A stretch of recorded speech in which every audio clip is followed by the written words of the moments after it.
دوستو، آپ میں سے لگ بھگ سبھی لوگوں نے حضرت خالد بن ولید کا نام تو سنا ہی ہوگا، کیونکہ حضرت خالد بن ولید کی گنتی نہ صرف اسلامک اتہاس کے بلکہ دنیا کے بھی سب سے بہادر یودھاؤں میں کی جاتی ہے۔ حضرت خالد بن ولید ہی اتہاس کے وہ پہلے اور آخری انسان ہیں کہ جنہوں نے اپنی زندگی میں لگ بھگ 100 سے بھی زیادہ جنگیں لڑی تھیں، اور ان ساری کی ساری جنگوں میں حضرت خالد بن ولید کو جیت نصیب ہوئی تھی۔ یعنی حضرت خالد بن ولید اتہاس کے وہ اکلوتے یودھا ہیں کہ جنہوں نے اپنی پوری زندگی میں ایک بھی جنگ نہیں ہاری تھی۔ لیکن دوستو، آج کی اس ویڈیو میں ہم آپ کو اس بہادر یودھا کے اتہاس سے جڑی ایک ایسی گھٹنا کے بارے میں بتائیں گے کہ جس کو سن کر آپ سبھی لوگ حیران رہ جائیں گے، کیونکہ یہ اتہاسک گھٹنا نہ صرف بہت زیادہ ڈراونی بلکہ عجیب بھی ہے۔ تو دوستو، حضرت خالد بن ولید سے جڑی اس ڈراونی اور انوکھی گھٹنا کے بارے میں بات کرنے سے پہلے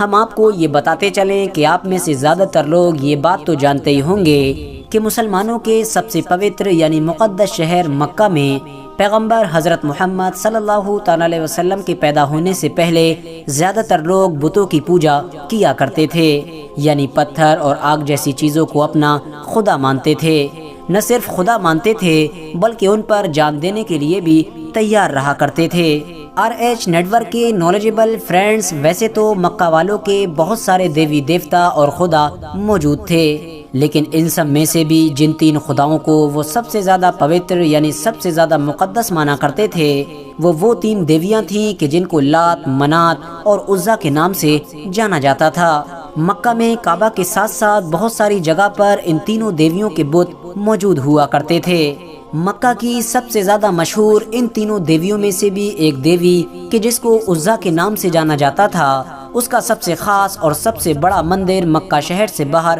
موجود تھا۔ یہ مندر مکہ شہر سے طائف شہر کی طرف جاتے ہوئے راستہ میں اس جگہ پر موجود تھا کہ جس کو وادی نخلا کے نام سے جانا جاتا تھا۔ مکہ شہر سے دور موجود ہونے کے باوجود بھی ہر دن مکہ کے بہت سارے لوگ اس مندر میں نہ صرف پوجا کرنے کے لیے اکٹھے ہوا کرتے تھے بلکہ اپنے دیوی کے سامنے بہت سارے جانوروں کو قربانی کے طور پر بھی پیش کیا کرتے تھے۔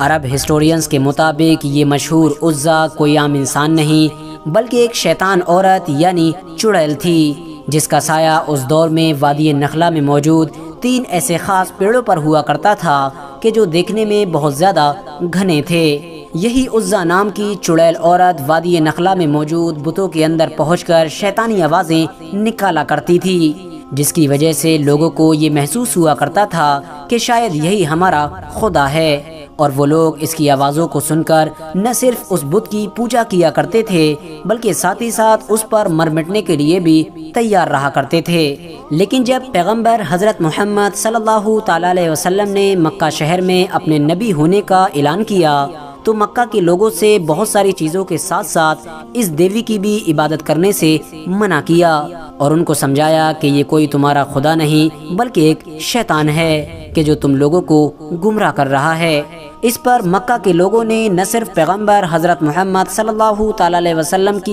یہ بات ماننے سے انکار کیا بلکہ ان سے اتنے زیادہ ناراض ہو گئے کہ ان کے اوپر طرح طرح کے ظلم و ستم بھی کرنے لگے، اتنے خطرناک ظلم و ستم کہ جس کی وجہ سے مسلمانوں کے آخری پیغمبر یعنی حضرت محمد صلی اللہ تعالی علیہ وسلم کو مکہ شہر چھوڑ کر مدینے کی طرف جانا پڑا۔ لیکن قسمت سے 10 سال گزرنے سے پہلے ہی پیغمبر حضرت محمد صلی اللہ تعالی علیہ وسلم ایک بار پھر سے مکہ شہر میں واپس آئے، اور اس بار پیغمبر حضرت محمد صلی اللہ تعالی علیہ وسلم مکہ شہر میں ایک عام انسان کی حیثیت سے نہیں بلکہ ایک وجیتا کی حیثیت سے آئے تھے، کیونکہ آپ کو بتاتا چلوں کہ 629 عیسوی میں مسلمانوں کی فوج نے پیغمبر حضرت محمد صلی اللہ تعالی علیہ وسلم کی لیڈرشپ میں مکہ شہر کو پوری طرح سے فتح کر لیا تھا۔ مکہ کے فتح ہونے کے بعد جب شہر کا پورا کنٹرول پیغمبر حضرت محمد صلی اللہ تعالی علیہ وسلم کے ہاتھوں میں آ گیا تو پھر انہوں نے ایک دن حضرت خالد بن ولید کو ان کے 30 ساتھیوں کے ساتھ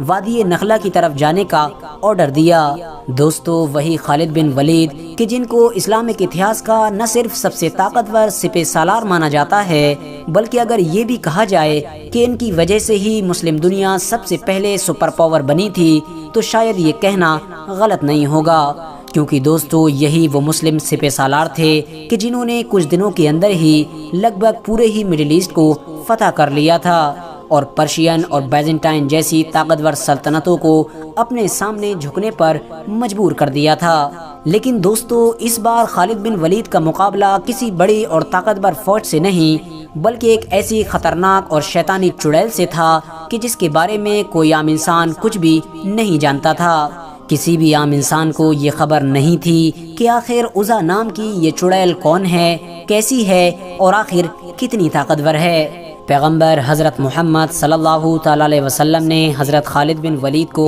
ان کے سپاہیوں کے ساتھ وادی نخلا میں بھیجتے ہوئے یہ نصیحت کی کہ جاؤ وادی نخلا میں تم کو 3 گھنے پیڑ ملیں گے، وہاں پہنچ کر ان 3 گھنے پیڑوں میں سے پہلے پیڑ کو کاٹ دینا اور اس کے بعد واپس آ جانا۔ یہ حکم ملتے ہی خالد بن ولید وادی نخلا میں پہنچے اور 3 گھنے پیڑوں میں سے پہلے پیڑ کو کاٹ دیا اور اس کے بعد اپنے 300 سپاہیوں کے ساتھ مکہ واپس آ گئے۔ مکہ واپس آنے کے بعد پیغمبر حضرت محمد صلی اللہ تعالی علیہ وسلم نے حضرت خالد بن ولید سے پوچھا کہ اے خالد کیا تجھے وہاں کچھ دکھائی دیا تھا؟ اس پر خالد بن ولید نے کہا کہ نہیں، مجھے وہاں کچھ نہیں دکھائی دیا۔ اس پر پیغمبر حضرت محمد صلی اللہ تعالی علیہ وسلم نے کہا کہ خالد واپس جاؤ اور دوسرے پیڑ کو بھی کاٹ ڈالو۔ حضرت خالد بن ولید نے حکم ملتے ہی دوسرے پیڑ کو بھی پوری طرح سے کاٹ دیا۔ دوسرے پیڑ کو کاٹنے کے بعد جب مکہ شہر میں واپس آئے تو ایک بار پھر سے پیغمبر حضرت محمد صلی اللہ تعالی علیہ وسلم نے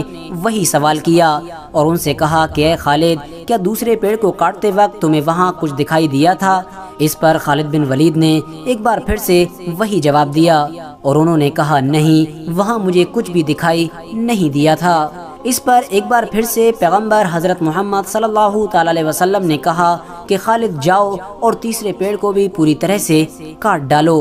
اس بار جب حضرت خالد بن ولید اس تیسرے اور آخری پیڑ کو کاٹنے کے ارادے سے وادی نخلا میں پہنچے تو وہاں پہنچ کر حیران رہ گئے، کیونکہ انہوں نے دیکھا کہ ایک چڑیل عورت پوری ننگی حالت میں کھڑی ہوئی ہے اور اپنے سارے بالوں کو پھیلا کر غصے میں اپنے دانتوں کو پیس رہی ہے۔ اس چڑیل عورت کے پیچھے دبیہ نام کا وہ انسان بھی موجود تھا کہ جس کی ذمہ داری اس مندر کی حفاظت کرنا تھی۔ دبیہ نام کے اس آدمی نے کہا کہ اے عزا، خالد پر زور سے حملہ کرو اور پیچھے نہ ہٹو، اوڑھنی اتار دو، کیونکہ اگر آج تم نے خالد کو قتل نہ کیا تو ذلت کی مستحق ہو جائے گی۔ یہ سن کر حضرت خالد بن ولید نے کہا کہ اے عزا، میں تیرا انکار کرتا ہوں اور تجھ کو پاک بھی نہیں مانتا ہوں۔ میں دیکھ رہا ہوں کہ تجھ کو اللہ تعالیٰ نے ذلیل کر دیا ہے۔ بس یہ کہہ کر حضرت خالد بن ولید نے اس چڑیل عورت کے اوپر تلوار سے حملہ کیا اور ایک ہی حملے میں وہ چڑیل اور خطرناک عورت پوری طرح سے آگ کے کوئلے میں بدل گئی اور ہمیشہ ہمیشہ کے لیے اس دنیا سے ختم ہو گئی۔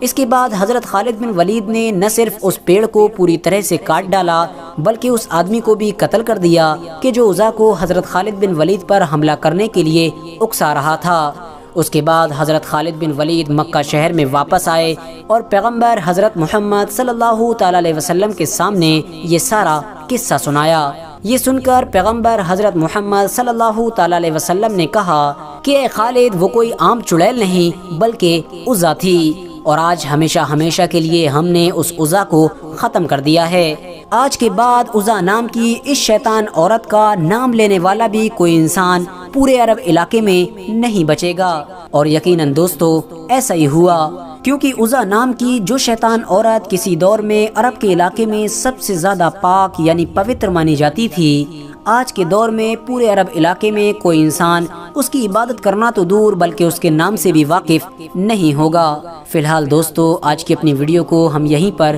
ختم کرتے ہیں۔ ویڈیو پسند آنے پر نہ صرف ویڈیو کو لائک کریں بلکہ اپنے فرینڈز کے ساتھ بھی ضرور شیئر کریں اور اسی طرح کی نالجیبل اور ہسٹوریکل ویڈیوز ہمیشہ دیکھنے کے لیے ہمارے اس چینل کو سبسکرائب کر کے ساتھ ہی میں بیل آئیکن کو بھی پریس کر دیں۔